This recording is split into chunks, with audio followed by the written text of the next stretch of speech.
আগের দিনের ক্লাসে আমি তোমাদের সূচক সম্পর্কে পড়িয়েছি। আজকে আমি তোমাদেরকে করাবো করণী সম্পর্কে।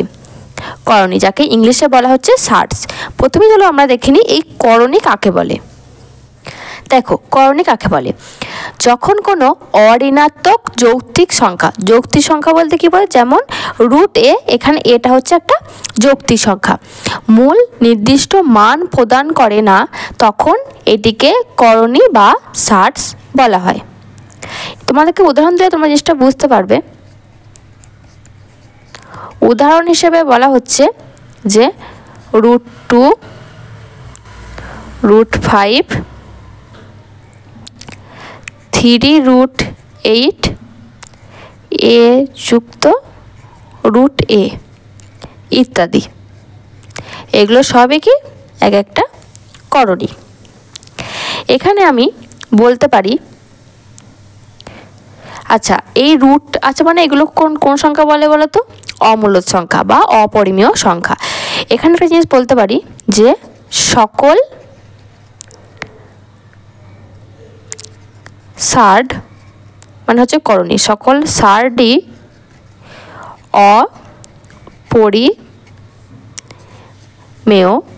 অপরিমেয় সংখ্যা,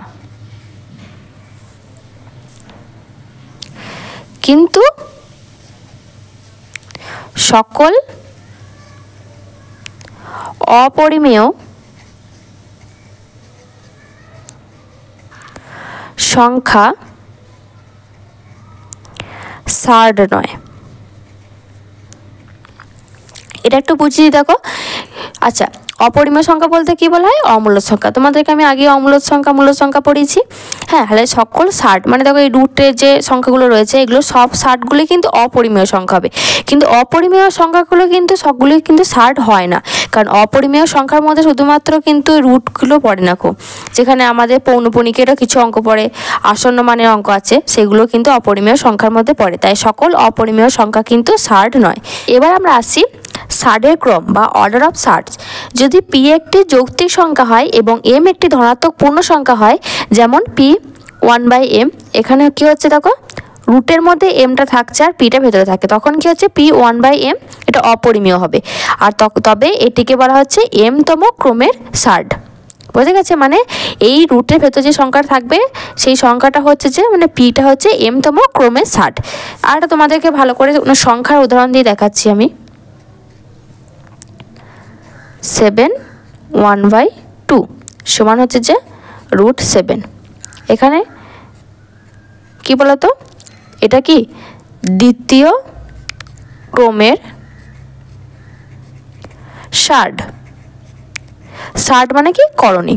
ঠিক আছে, আর একটা দিচ্ছি 6 1/5। এটা হচ্ছে কত বলতো?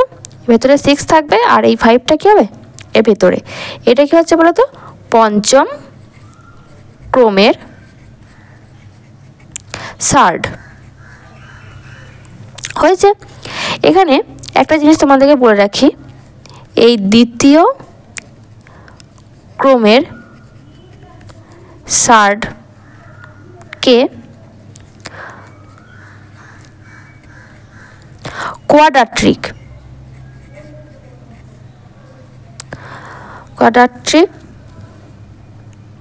সার্ড বলে। আরেকটা হচ্ছে তৃতীয় ক্রমের সার্ডকে কিউবিক সার্ড বলে।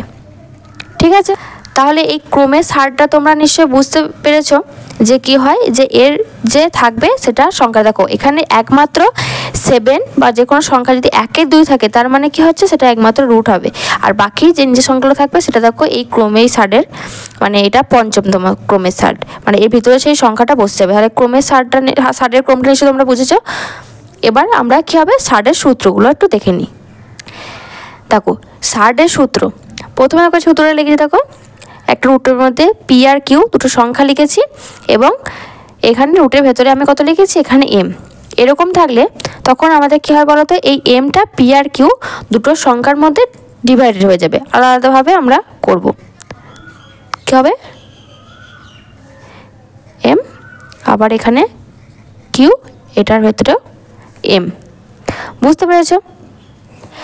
এবার দেখো, এবার হচ্ছে ভাগের ক্ষেত্রে।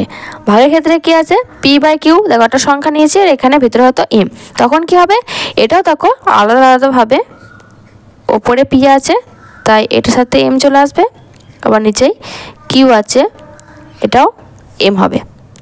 আশা করি বুঝে যাচ্ছে। এবার দেখো এখানে কি রয়েছে, দেখো পিটা রুটের মধ্যে রয়েছে এবং কি রয়েছে এখানে এম রয়েছে, আবার এমটা দেখো সূচক হিসেবেও রয়েছে এখানে, তাই এই ক্ষেত্রে কী হবে বলতো, পি হবে। কারণ দেখো এখানে যদি এম থাকে তখন এই এম কী হয়, এম বাই এম হয়ে যায়, তখন কি হয় এমটা কেটে যাবে, তাই শুধু এখানে পি হয়ে যাচ্ছে। আবার দেখো ওই একই রকমভাবে আছে এখানে পি এর দেখো এম সূচক হিসেবে আগেই রয়ে গেছে, তারপর পুরোটা নিয়ে আবার রুটের মধ্যে এম রয়েছে, সেক্ষেত্রে আমাদের কি হবে, শুধু পি সংখ্যাটাই হবে। এবার দেখো 5 নাম্বার এবং লাস্ট নাম্বারে রয়েছে রুট পি এর মধ্যে দেখো এখানে এম রয়েছে, আবার সূচকটা কত রয়েছে এন। এক্ষেত্রে দেখো আমাদের কি হয়েছিল, দুটোই কিন্তু এম ছিল, এখানে দেখো একটা এম একটা এন, সেক্ষেত্রে আমাদের কি হবে, এটার মানে কি পি 1/m, তাই তো, এটার এন হয়েছে, তাই। এবার এইটা কি হবে, এর সাথে এটা গুণ হবে, তাই কত হয়ে যাচ্ছে, নিচে ওপরে এন আর নিচে এম, মানে এনটা 1/m এর সাথে গুণ হলে কি আর এনটা ওপরে চলে যায় আর এমটা নিচে থাকবে। আর এটার অর্থ কি, এটার অর্থ হচ্ছে যে পি হবে এখানে এন আর রুট দিয়ে এখানে এম। আশা করি বুঝতে পারছো। এই হচ্ছে যে সার্ডের সূত্রগুলো, তাহলে করণী বা সার্ডের আজকে ক্রম এবং সূত্রগুলো তোমাদেরকে দেখিয়ে দিলাম। পরের দিনে ক্লাসে তোমাদেরকে আমি ক্রমের বিভিন্ন প্রকারগুলো তোমাদের দেখিয়ে দেবো। আজকের ক্লাস এখানেই শেষ হচ্ছে। যদি আমার ক্লাসটি ভালো লাগে ক্লাসটিকে অবশ্যই একটি লাইক করবে, আর পরবর্তী ক্লাস নোটিফিকেশনগুলো পাওয়ার জন্য আমার চ্যানেলটিকে সাবস্ক্রাইব করে পাশে থাকা বেল আইকনটি ক্লিক করে রেখো।